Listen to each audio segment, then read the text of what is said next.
Let's be real. Parenting today can feel like you're trying to navigate a brand new world without a map.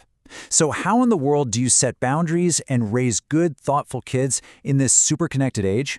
Well, today we're going to dive into Mindy McKnight's book, Viral Parenting, and pull out the key lessons to give you a simple, actionable guide. You know that feeling of a massive disconnect between how you grew up and your kid's reality? Yeah, you are not alone. It honestly feels like the old rulebook is totally useless because the entire game has been turned upside down. And wow, this slide just lays it all out, doesn't it? I mean, remember doing homework with a heavy set of encyclopedias? Now it's all on Google Classroom. Movie night meant a trip to Blockbuster for a VHS tape. Now it's just binging whatever's new on Netflix. And phones? We had to find a payphone and hope we had a quarter.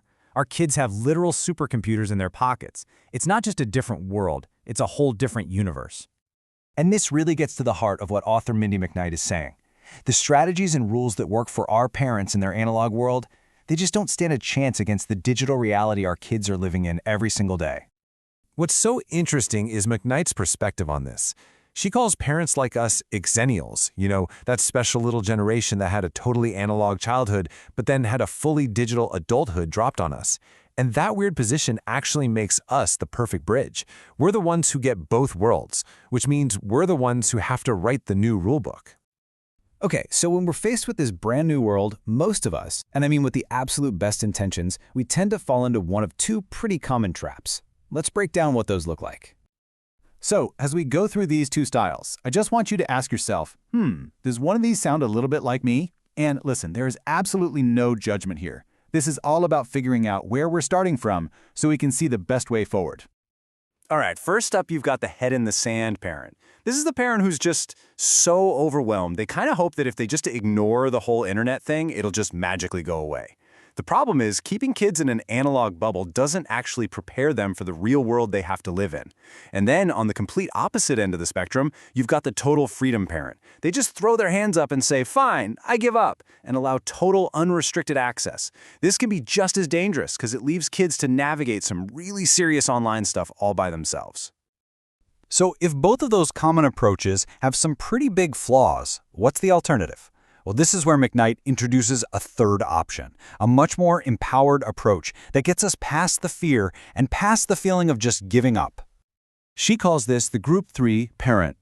And look, this is not about being some kind of tech genius or a super strict helicopter parent. No, it's about being a guide who actually understands the territory, the good and the bad, keeps the lines of communication wide open, and actively teaches kids how to be good digital citizens. The goal is to be proactive, not just reactive.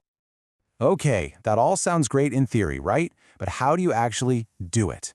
This brings us to what might be the single most powerful and practical tool in the whole book, the family digital contract. And this is maybe the most important thing to get right. This contract isn't a list of demands you hand down from your throne. Think of it less like a dictatorship and more like a mutual trust agreement. It's a tool that creates real clarity and shared accountability for the kids and for the parents. So let's get into the nitty-gritty. What does this actually look like? Well, for a child, it might be a rule that says the phone has to charge in the kitchen overnight, or that they can't install any new apps without your permission. And this one is huge. They agree to tell you immediately if they see any online bullying.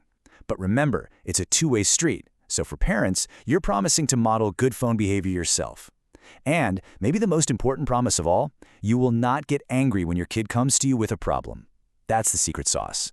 That's what builds the trust that makes this whole thing actually work. Okay, one of the most effective strategies McKnight talks about is something her kids call the nightly raid. It's super simple. After a certain time every night, all the devices have to leave the bedrooms. This does two amazing things. First, it protects their sleep. And we all know how critical that is for a growing brain. And second, it prevents those late-night, tired brain mistakes that can happen so easily when you're scrolling alone in your room. I know. After all this talk about rules and contracts and risks, it's so easy to just feel like technology is the bad guy here. But McKnight's message is actually really optimistic. She argues that beyond all the dangers, there is incredible potential for connection and for good. And she shares this incredible story. Her family was on a trip to Dubai, and they announced a last-minute meetup thinking, maybe 50 people would show up. Instead, 1,500 fans came. Moms from a totally different culture were helping with crowd control. Locals brought them water and flowers. It was amazing. And despite all the differences in language and culture, she says we were united in love for each other and family. Now that is the power of a positive online community. And really, that's what this all boils down to. The goal isn't to be afraid of technology or to try and lock it away. The goal is to master it, and to do it together, as a family. You can think of it like any other skill you're trying to build, something you work on through open conversation, clear boundaries, and a whole lot of mutual trust.